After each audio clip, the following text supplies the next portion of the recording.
O Instituto da Arbitragem sofre constante evolução, consequência natural do desenvolvimento do Instituto. Nem sempre essa evolução traz apenas efeitos positivos, o que deve deixar sempre em estado de alerta os operadores e os estudiosos da arbitragem. É preciso que estejamos atentos às consequências negativas que, por vezes, surgem da prática reiterada de condutas no âmbito do procedimento arbitral. Temos que nos questionar: em que medida a consolidação de práticas podem afetar a aplicação do importante princípio do devido processo legal? E é nesse cenário de evolução da arbitragem que também devem evoluir as discussões em torno do devido processo legal, para proporcionar um amadurecimento constante do Instituto, mantendo-se sólidas as suas bases, sem deixar de atender aos anseios da prática moderna. Consideráveis críticas têm sido feitas a respeito de certos desvios verificados no curso do procedimento arbitral em algumas situações, muitas vezes causados pelo que o professor Bernardo Cremades, um importante arbitralista espanhol, chamou de abuso do devido processo legal, em uma palestra proferida em Londres em novembro de 2016. Naquela ocasião, Cremades lembrou que vivemos uma nova era da arbitragem. E nas suas palavras, e eu cito o texto publicado pelo Chartered Institute of Arbitrators, "In this day and age, we are living in times of significant conflict. Arbitration has ceased to be a method for resolving disputes between gentlemen, to become a vast industry where it would seem that aggressiveness is a virtue for the lawyer defending the party's interest." Numa tradução livre dessa citação, diz o professor Bernardo Cremades que nos dias atuais vivemos um momento de conflitos significantes. E a arbitragem deixou de ser um método de solução de conflitos entre cavalheiros para se tornar uma grande indústria, onde parece que a agressividade é uma virtude do advogado ao defender os interesses dos seus clientes. Em verdade, o que tem ocorrido na prática é um certo abuso do conceito do devido processo legal por aqueles que, a pretexto de fazer valer o direito à observância dos seus princípios, se engajam em condutas nocivas ao bom andamento do procedimento arbitral. Muitas vezes, a consequência direta dessa conduta é aumentar os custos e o tempo da arbitragem. E então surge a tensão entre o devido processo legal e a eficiência na arbitragem.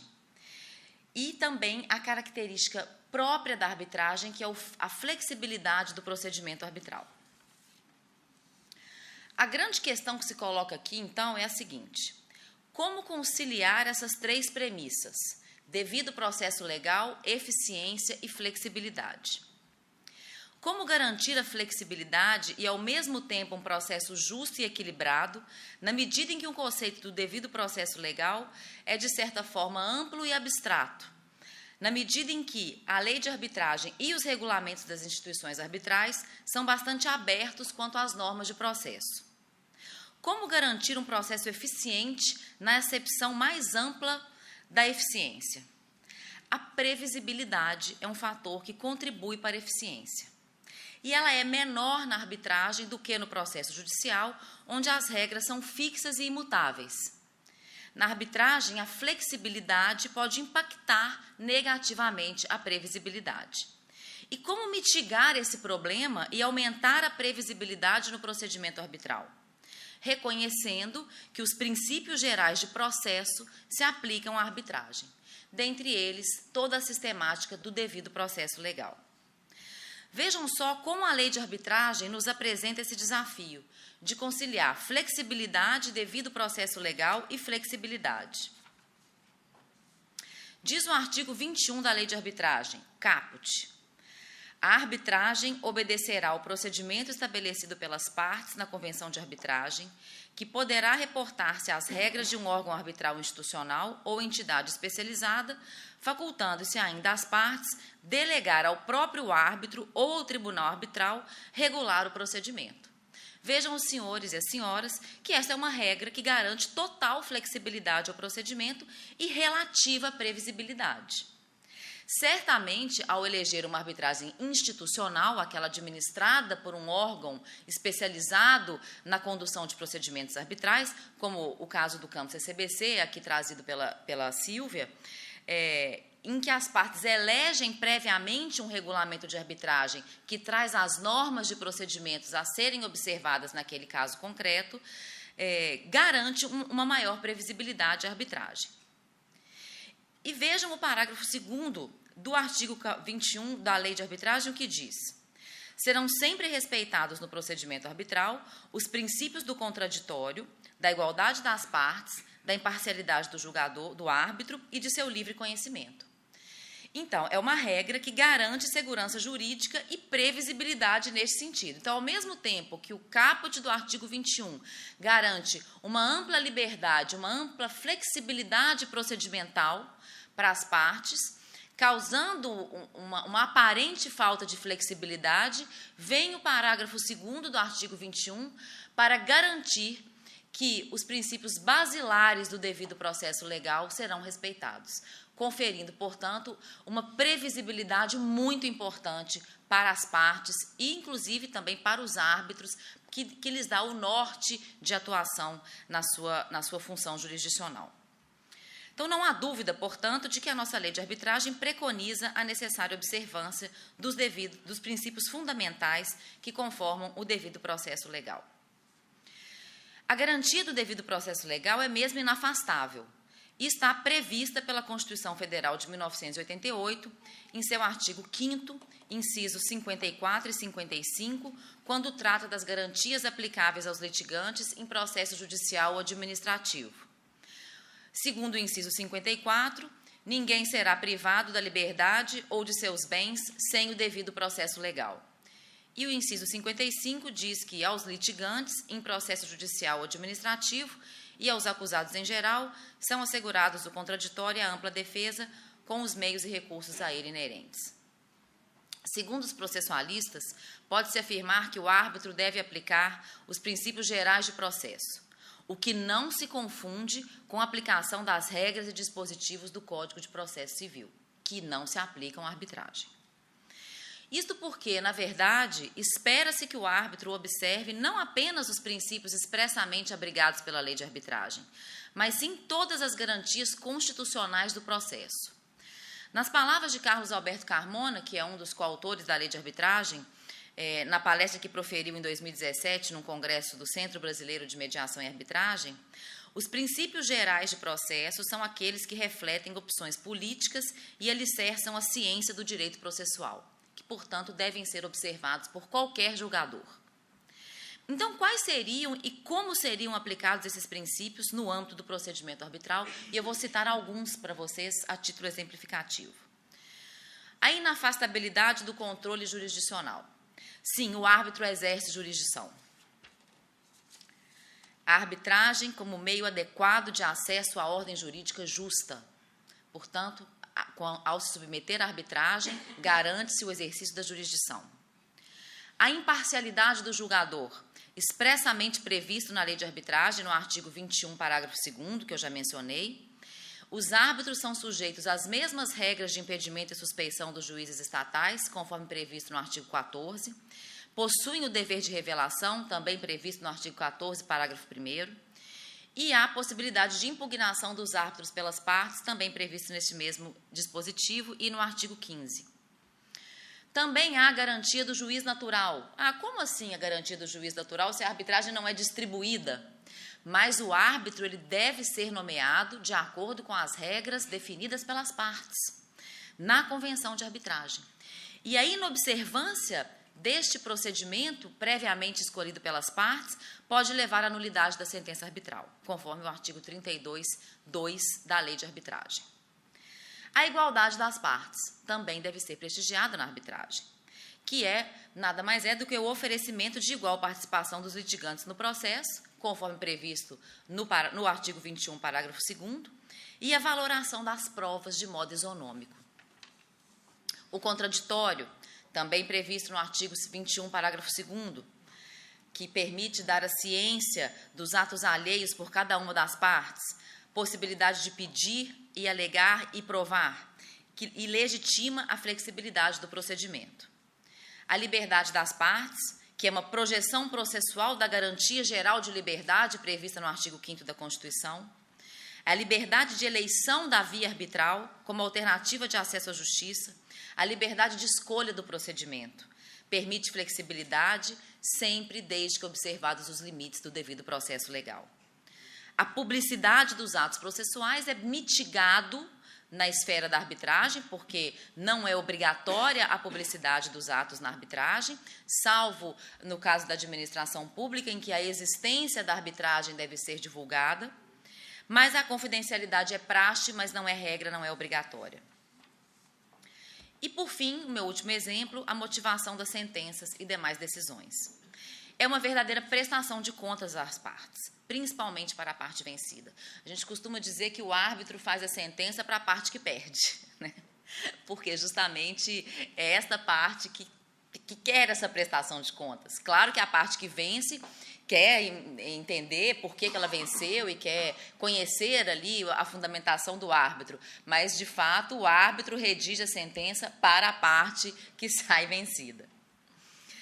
E esse é um elemento essencial para a validade da sentença arbitral, de acordo com os artigos 26, inciso 2º, e 32, terceiro da Lei de Arbitragem. Pois bem, explicitados os contornos do devido processo legal e as premissas que devem ser observadas pelo árbitro, volta-se ao dilema: como conciliar devido processo legal e eficiência? Como já dito, ao garantir o devido processo legal, não pode o árbitro ignorar o dever assumido perante as partes de também assegurar a eficiência do procedimento arbitral, garantindo que a arbitragem mantenha as características que a fizeram prosperar, quais sejam economia de tempo e de custo em relação ao processo judicial. E os árbitros têm sofrido severas críticas em relação a essa problemática de tempo e custo na arbitragem, sendo-lhes imputada a responsabilidade pelos problemas e defeitos do Instituto.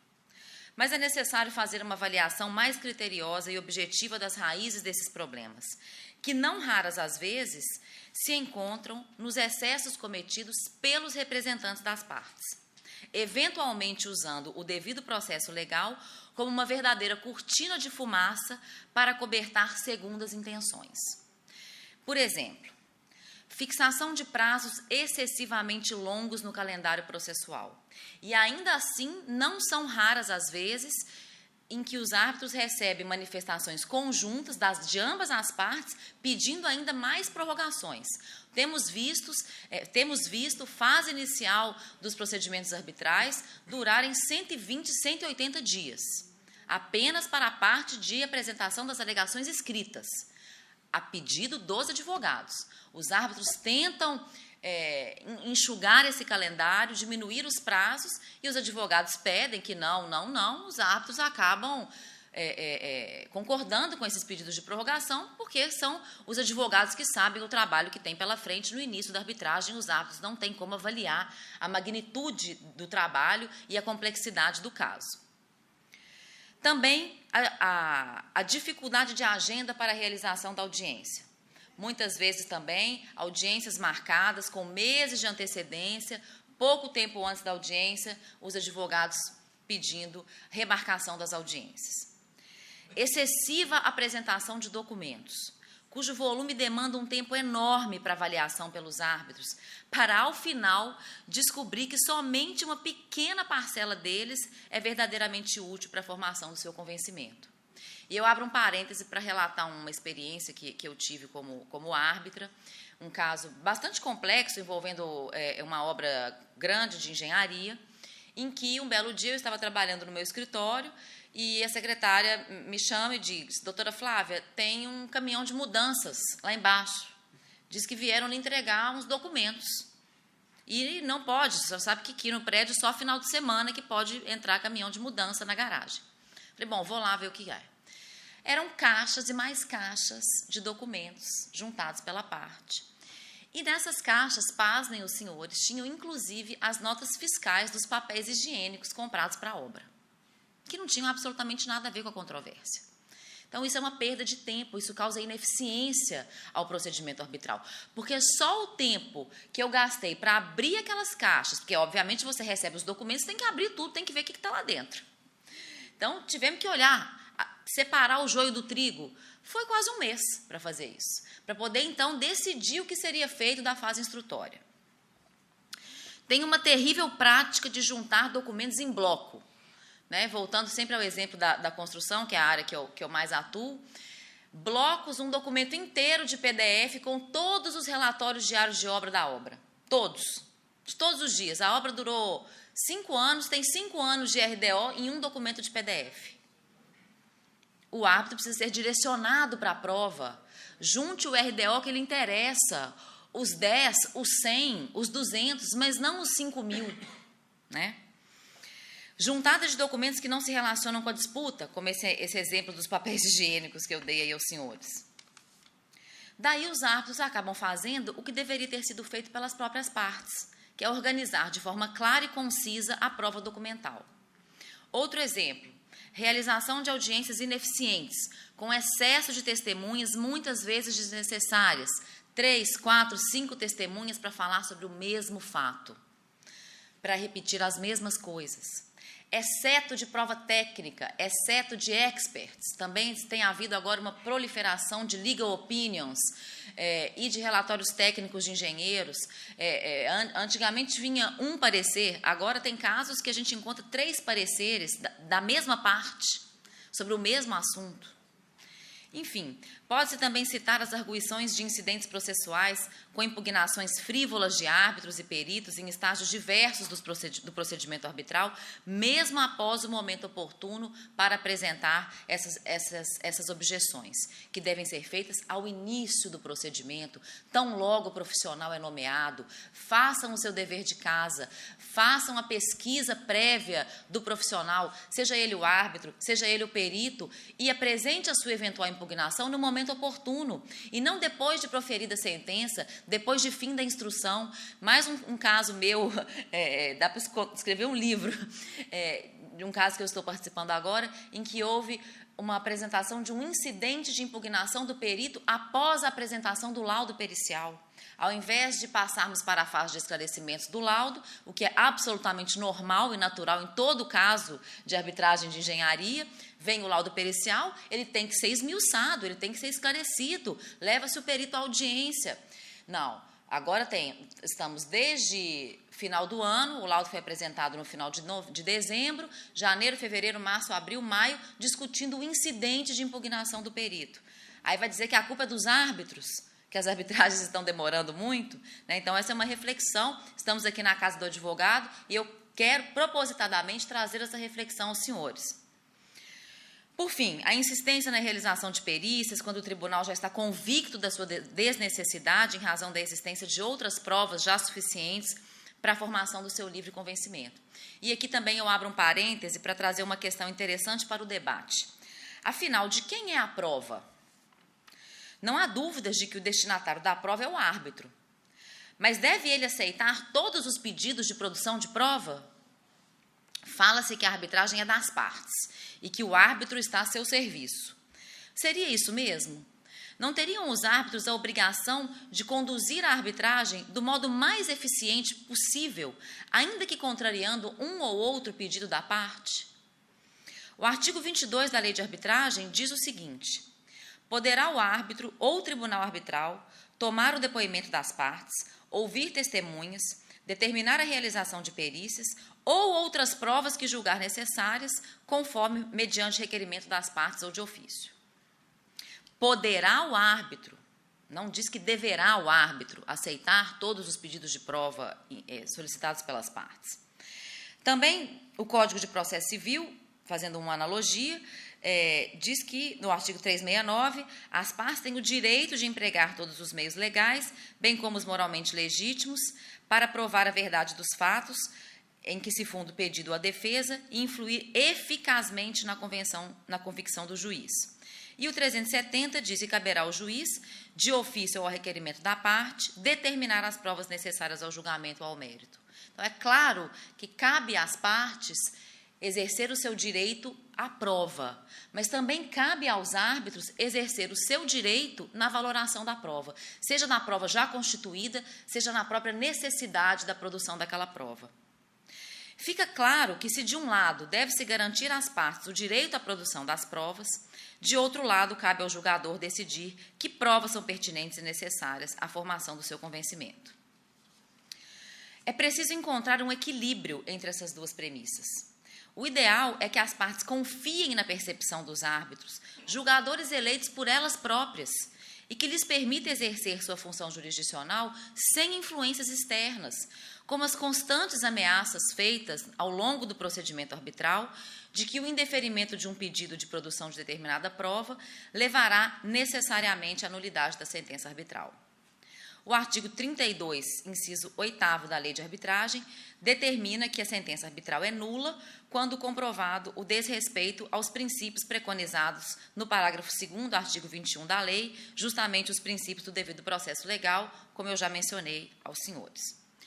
Um exemplo clássico da dificuldade enfrentada pelo árbitro em situações como essas é o caso do mandado de segurança do metrô de São Paulo, da linha 4, interposto em 2010.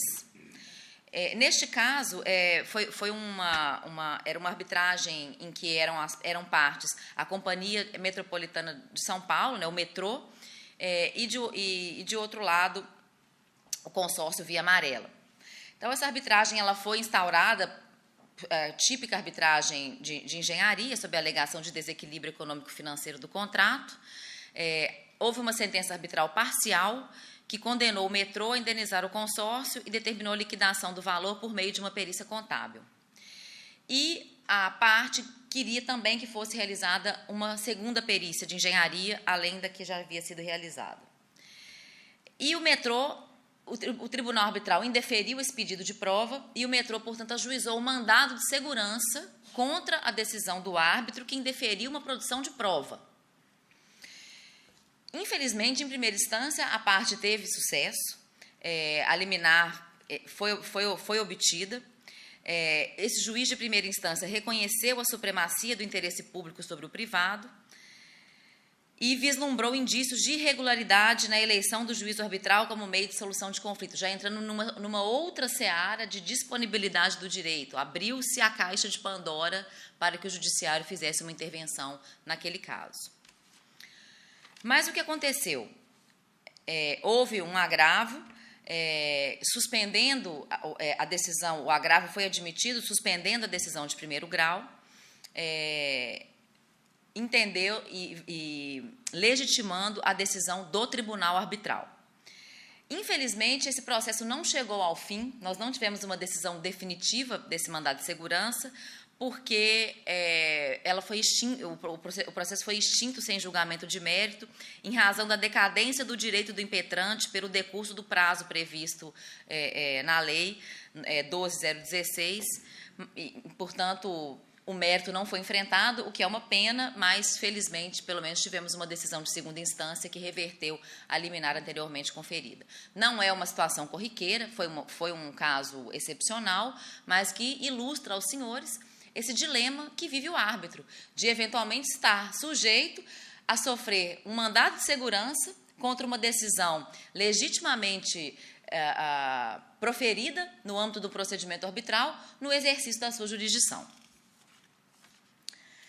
Fechando esse parênteses e voltando ao foco da nossa intervenção, lembrando mais uma vez, eu já vou caminhando para a minha conclusão, presidente, na visão apresentada pelo professor Bernardo Cremades, na citada palestra de Londres de 2016, todos esses excessos constituem verdadeira violação ao devido processo legal, cuja responsabilidade deveria recair unicamente sobre as partes. Mas, de outro lado, há tribunais arbitrais que contribuem para que esses excessos e desvios sejam praticados, mediante a adoção de uma conduta tímida e passiva, diante das ameaças expressas ou veladas feitas pelas partes. Por isso, fica a pergunta: o devido processo legal poderia hoje ser considerado ao mesmo tempo um escudo e uma espada? Um escudo na medida em que, na origem do devido processo legal, está a garantia de proteção do direito de defesa, constitucionalmente garantido em todos os países civilizados. Mas, atualmente, tem se agregado a essa nobre função uma agressiva espada, usada ao se invocar a aplicação do devido processo legal para levar os árbitros a aceitar certas condutas processuais que acabam lesando o procedimento.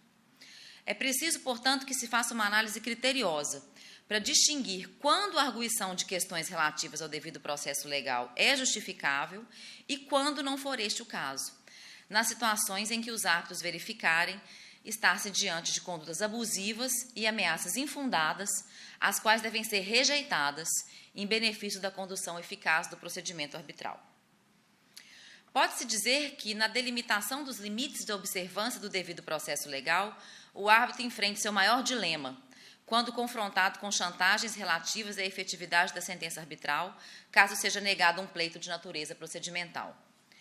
Escolher entre a garantia de execuibilidade da decisão, blindando-a contra todo e qualquer tipo de ameaça, ao aceitar mesmo os pleitos que considera abusivos e infundados, e, de outro lado, a eficiência na arbitragem, no que se refere ao controle de tempo e custo, deixando de admitir a prática de atos processuais que considere desnecessários para a formação do seu convencimento, quando estiver seguro de ter dado às partes ampla oportunidade para apresentar ou defender seu caso. Deve-se refletir muito a respeito desta questão, para que esse fenômeno da modernidade, que ganhou o apelido de due process paranoia, não acabe por desvirtuar o Instituto da Arbitragem, afastando-o do que sempre se destinou a ser, um meio adequado e eficaz de solução de conflitos que proporcione segurança jurídica e eficiência aos seus usuários.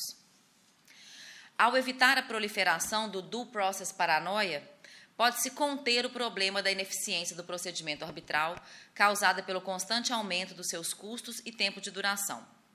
E essa é, na verdade, uma das maiores críticas que a arbitragem tem recebido, conforme a pesquisa feita em 2015 pela Queen Mary University of London, em parceria com o White & Case, que revelou que os usuários da arbitragem anseiam por inovações procedimentais que permitam maior controle de tempo e custo na arbitragem e que tais problemas encontram parte da sua origem justamente no fenômeno do due process paranoia.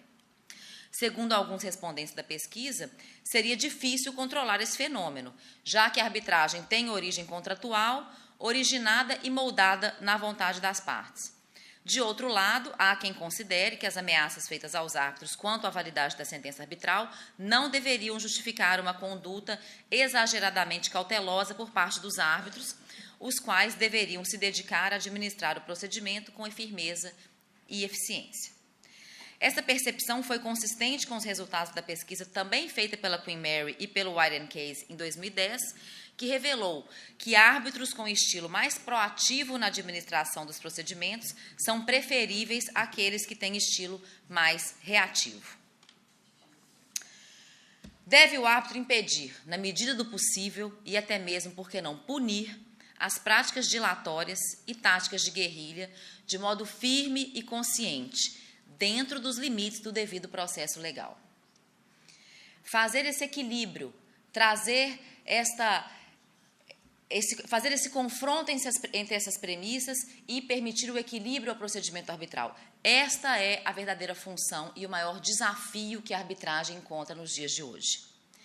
Essas eram as considerações que eu tinha a trazer para os senhores nesta noite, provocando-os aqui na qualidade de advogados, esperando ter contribuído para a reflexão dos colegas aqui presentes, desejando que possam exercer a prática da advocacia na arbitragem, que possam atuar nesse mercado, que tenham persistência, que tenham paciência, porque o mercado está cada dia mais aberto e ele vai chegando aos estados fora dos limites ali do Sudeste. Eu sou de Minas Gerais, também tive que esperar um pouco, né? A minha amiga Silvia não teve que esperar tanto quanto eu, porque São Paulo já saiu à frente, já tem arbitragens há muito mais tempo, Minas Gerais demorou um pouco, e eu garanto aos senhores que, se os senhores tiverem paciência, persistência, estudarem o Instituto, se dedicarem, investirem nos estudos, na participação de eventos, eu tenho certeza que vamos nos encontrar aí no futuro, como árbitros e como advogados. Portanto, presidente, fico por aqui, agradeço mais uma vez o convite, foi uma honra fazer essa palestra de encerramento e fico à disposição para os esclarecimentos. Obrigada. Bom, sem maiores delongas, eu gostaria de comentar algumas questões, fiquei feliz, né, que a Flávia tocou muito bem sobre questões probatórias, talvez eu gostaria de aprofundar um pouco esse tema que me parece interessante. Só ainda antes de entrar nesse tema, quando ela falou de agressividade, eu gostei muito de um depoimento que eu vi uma vez, naqueles eventos que a Judite faz em Canela. Uma vez o professor Luiz Olavo disse que ele estava num cross-examination e um advogado americano estava muito agressivo. E eu adorei a maneira como ele saiu disso. Ele simplesmente disse o seguinte: olha, eu não consigo entender perguntas feitas com agressividade. Por isso eu não consigo lhe responder, porque eu tenho um problema cognitivo. Quando as pessoas fazem perguntas com agressividade, para mim, eu não as entendo. Então, para que isso aqui tenha algum tipo de efetividade, o senhor precisa mudar o seu tom. Mas, falando mais especificamente, então, sobre a questão da prova, um dos casos que ficou muito famoso no Brasil, acredito que há 5, 6 anos atrás, o professor Marcelo Huck falou muito bem num dos nossos congressos também, em que, em São Paulo, se anulou uma sentença exatamente porque os árbitros não concederam uma determinada produção probatória. Eu confesso que, na minha segunda participação como coárbitro, na Kansas CBC, eu fui vítima um pouco desse due process paranoia. O ponto fulcral da demanda era exatamente uma perícia, ou seja, a requerente queria uma perícia para conseguir provar o seu ponto, mas os 3 árbitros nós estávamos absolutamente convencidos que algumas questões de direito já resolviam a causa e, portanto, a perícia era absolutamente desnecessária. Mas eu confesso que, por um medo, por um due process paranoia, nós ainda marcamos uma audiência com alguns experts para que eles fizessem um painel, exatamente para que... Eu lhe confesso assim, que foi somente para dar uma satisfação para aquela parte, para mostrar que realmente nós tínhamos estudado a fundo o ponto e estávamos convictos e maduros de que aquela prova não era necessária.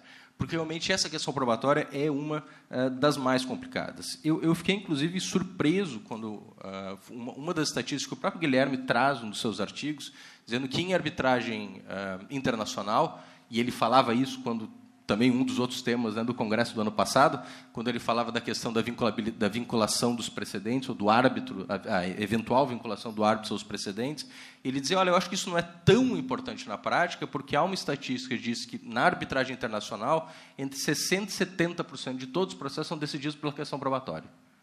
Então, isso é evidente que demonstra, ou pelo menos sublinha, de uma maneira indubitável, que a questão probatória é um dos pontos fundamentais no desenvolvimento dos procedimentos arbitrais e, sem dúvida nenhuma, é um tema relacionado de uma maneira visceral com o devido processo e um dos temas que costuma, muitas vezes, levar a, pelo menos, a um pedido de anulação.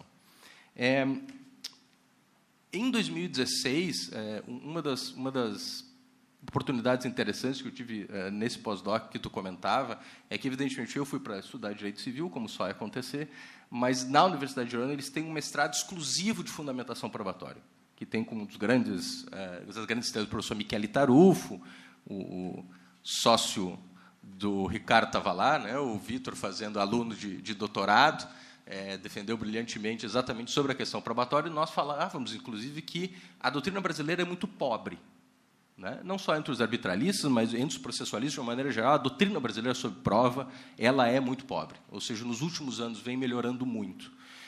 E a minha provocação é exatamente essa questão, ou seja, como conciliar. Eu queria ouvir muito da tua experiência, que é uma coisa que eu já me vi deparado não só em arbitragem, mas mais até como parecerista, porque eu já tive que dar 2 pareceres sobre isso, sobre a questão de ônus probatórios sob nexo de causalidade, em 2 arbitragens.